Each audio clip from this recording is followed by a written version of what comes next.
boys!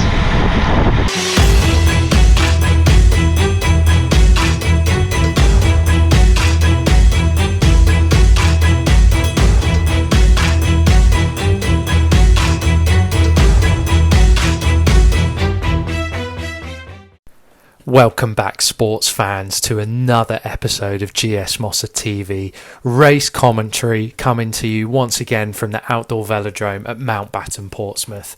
It's been a little while, but we're back, turning left, the sun is shining, and we're out with the boys, and we're having a good time. So this was a Friday night crit down at Mountbatten, and we had a strong team of Mossers going for this one. So we had myself, we had Ollie, Lee, Adam, Matt Fawcett, Mark Nuttall and Mike Rees-Clark out there as well. Things have been cooking for us over the last few weeks. We had got a few podiums, so we'd had Adam on the podium, we'd had myself on the podium, we'd been part of some really attacking racing, and we could feel something was coming.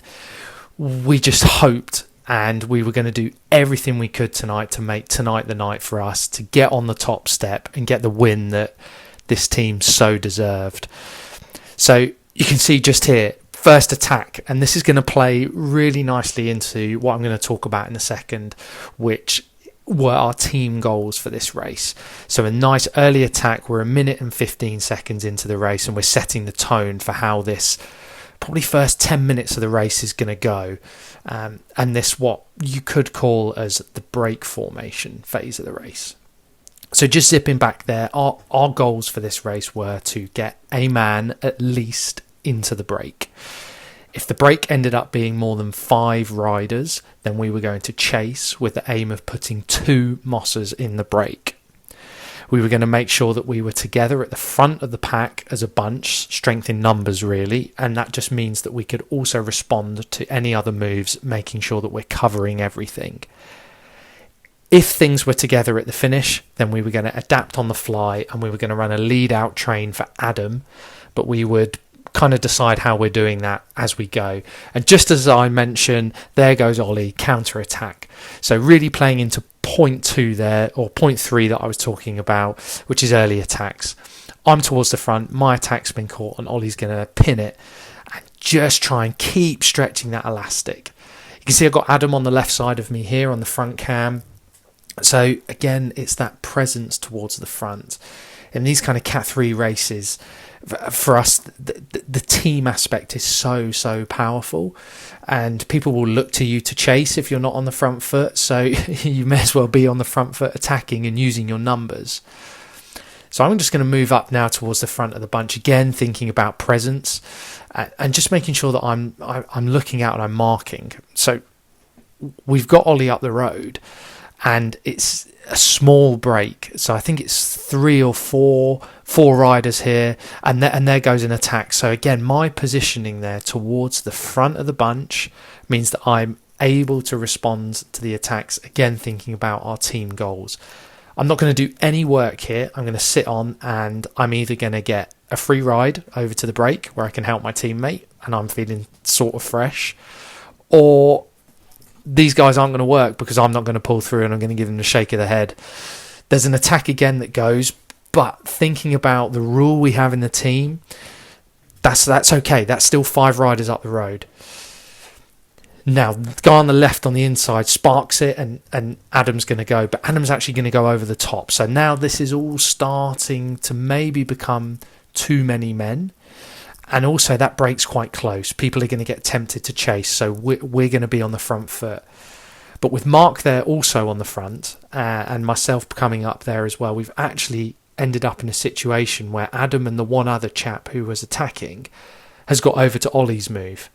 So that is now a break of 6, maybe 7, and we're stacked in our favour. We've got 2 there. This point as well, I'm shouting at the boys and I'm saying, we've got to mark that. Attack from the bunch, and again the same principle applies. You either get a free ride over and we stack the break even more in our favour, or if this chap who's attacked wants to bring everything back, then great, we'll just go straight over the top, and it's forming more and more part of that aggressive attacking racing. and it makes it really fun. For anyone that's watching that races and things just kind of noodle along and then it finishes in a bunch sprint, it could be a little bit boring. I'm going to say it, that if it's just cruising along 40k an hour and then everyone sprints, I mean, what would you rather do? Have these attacking races that are animated? Let us know in the comments your thoughts on that. We'd certainly rather do that, and then even if you don't get the result that you're looking for, it's a superb workout. So I'm moving up here. The brakes come back. So unfortunately, Ollie and Adam's move has come back, and there's a guy on the front who's doing a little bit of an effort. You can see bottom left, I'm doing about 600-700 watts to get here, and I'm gonna go. My heart rate's high. But this is the point where you've got to think about what the team goals are in this situation. And we'd said constant attacks. Make sure that we're counter and counter and counter. And that's what I was trying to do there. I actually knocked it back into a bit more of a threshold effort. Things weren't quite getting away, but these guys here now are going to start to go over the top of me. So just as we said, we got to think that we got to make sure that we're covering it. And there we go. There's another teammate, Mossa, straight there on the wheels, following. If this move goes, we're represented. So again, team tactics, talking things through, making sure that we're all on the same page. Those kind of 5 minutes we have before the race where someone goes, what's the plan then? They can be some of the most productive chats we have, and there's nothing more fun than racing as part of the team. We can see that this attack has sort of died down a little bit, so my heart rate's high, we're going quick, we're nudging up 50k an hour, but there's a little micro recovery here. I think it's Adam on the front, he's just setting a bit of a tempo, which is good. If the pace really dies down to 30k an hour or something like that, it's going to encourage attacks. But there goes Mark on the right hand side, so up against the barriers, the pace has come down enough that he can pin it. And we can see Meady on the right there moving up. So again, thinking about numbers towards the front. Adam's there as well. So one of the best things that we talk about and we think about is every minute in the race, or every second, you've got to question to yourself, why am I doing what I'm doing? And again, that's where our chats as a team come into it, that we have these goals and we have these objectives so that when our riders and racers ask themselves that during the race, they've got a reference point or an aim to think back to. So Mark's up the road, which is great. We've got strength in numbers towards the front and we're just in the wheels. So I'm doing 90 odd watts here, 47k an hour, and getting those micro race recoveries that are going to prove really important as this race progresses. You know, we're 7, nearly 8 minutes into this race now, and it's been a full gas start. The elastic is going to snap soon, and it's just making sure that we're represented in the move when it does. And the more you race, if you're just getting into it, the more you get a feel for when that fatigue, that elastic snapping period of the race is coming. These multiple attacks really do add up, and the fatigue can start to bite. There's only so many times that riders in a race can respond. People talk about burning matches. There's only so many matches in the matchbox. And just for the stat nerds here, or the power guys that like their numbers, we're coming up to 9 minutes in this race, and my average power for the first 9 minutes was 360 watts. So that's average, not normalised. Normalised would potentially be a little bit higher, but it was fast. It was full gas, and that's kind of the way we want to race. But you'll notice on the bottom left there that whilst we've got some of our guys up the road and things are getting a little bit stretched in the race, that my heart rate's actually come down a little bit. Micro recovery is so important. Where you can, use that time in the wheels just to get that heart rate down a little bit. So that's quite a sizable group, as you can see, just going around turn 2 here. And it was at this point I was saying to the boys in front that that's too many now. So that's actually just a split in the bunch, and the majority of our team are on the wrong side of it. So it's time for us to stitch things back together. People were getting shelled out the back because of this fast, aggressive, high power start. But you can just see that the race is coming back together now. Good effort. Medium Mike on the right there, just stitching things back. Just trying to keep on top of the effort a little bit. So now the bunch is together. So Can you guess what's going to happen now? Yeah, going to move up the outside and we're going to attack. Not ideal. I had to pull the brakes a little bit here because I just wasn't confident enough to sling it through that little gap there. That's a personal thing, still working on it. But there's a rider up the front, and I'm next to Matt on my left here, and this rider's put in a solid attack. Guy goes over my right shoulder. It's time to go. Matt said to me in this moment, "Go on, Jay," and it was the right time. You get a feel for when things, or when that elastic is about to snap, as I said. I'd had that micro recovery for about a lap and my heart rate had managed to come right down, but then it was time to spark it, and you can see bridging up to these guys was an effort, and my heart rate's gone from 150 odd, it's jumped 20 odd beats per minute, as you can see in the bottom left, and this is 3 of us. So 3 of us up the road, and it's time to pull hard. This is the moment. There's been attacks, it's been a fast and furious start, and this was the time that the break was most likely to form. So we're going to pull some hard turns, the 3 of us here, and we're going to try to establish the gap first and foremost. Now again, the benefit of racing in a team is I know that I've got my teammates behind me that are going to be towards the front, and they're going to be shutting down either any attempts to bridge over or letting a small number of people bridge over, as long as it's under that number of 5, and then blocking, essentially.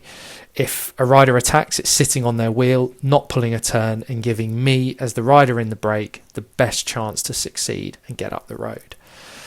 So you can see my turn on the front now, so it's time to go above threshold power on the left-hand side. So my threshold's about 350 watts-ish, but I'm going to do a small turn here that's above, and then I'm going to pull out, and I'm going to flick my elbow and let the next rider come through, and then slot in to the back of the line. Now you can see from the shadows, 2 others have joined us.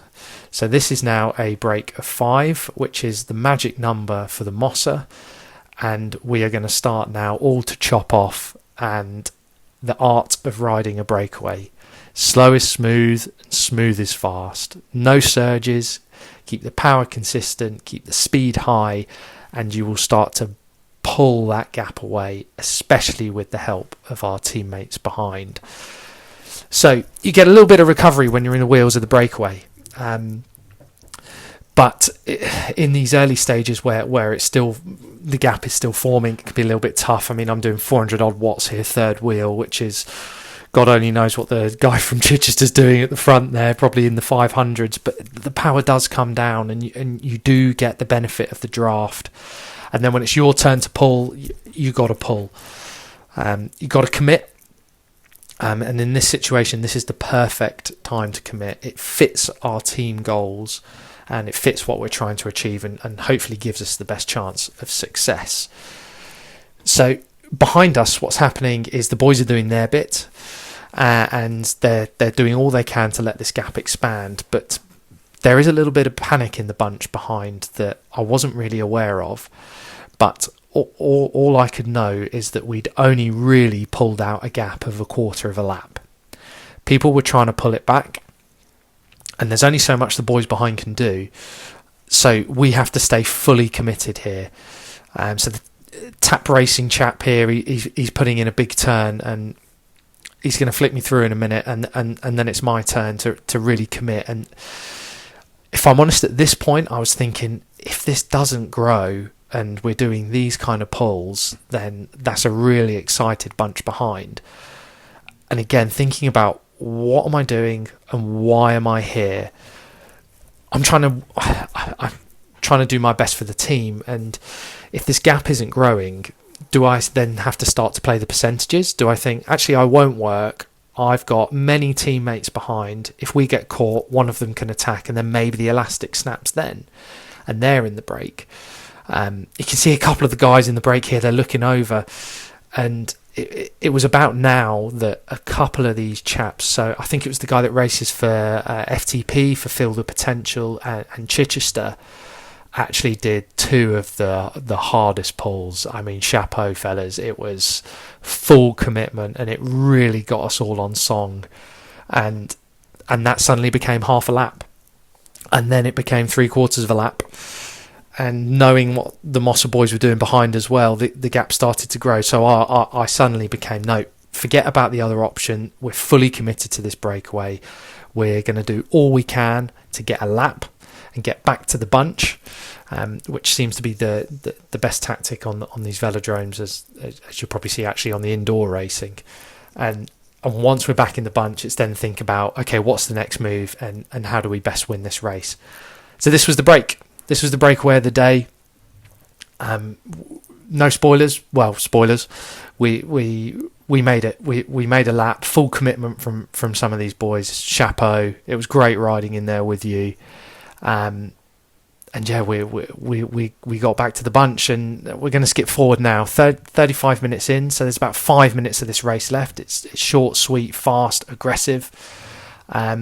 We've got a lap, and now it's thinking about, okay, how do I do my best for the team, and how do we win this race?